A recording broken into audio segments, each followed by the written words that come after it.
The addition operator, when used with variables, is powerful because we can update and initialize new variables. Let's take a look. So I'm going to assign add to the sum of the two integers, and we can run that and print the result. And we can see 34 plus 16 is 50, and we can change numbers or add additional integers, and that still runs. And so now I have a variable, add2, which contains the sum, 70.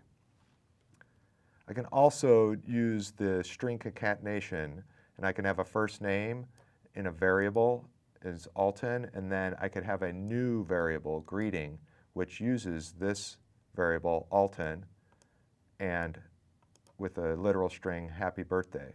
So let's see what the print greeting looks like, and that worked well. So it's just the same as if in this spot I just put in Alton. And then I can further build on that variable. So greeting, which was created by combining first name and this literal string, and then I can add another literal string to that, and I can say, here's the greeting today, and I say today is the day onto the end of that, and we can run that, print that string, happy birthday Alton, today is the day. If I go back and I change the first name,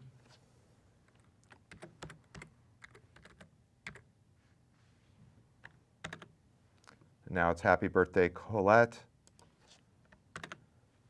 and today is the day.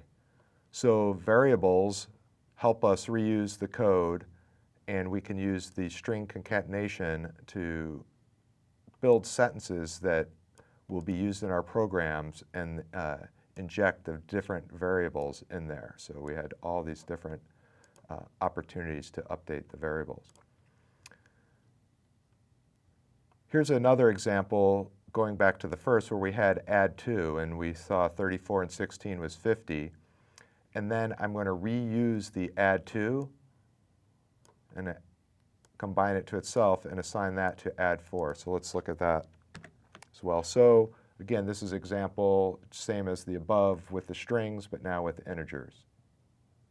Use the addition operator to initialize and update your variables.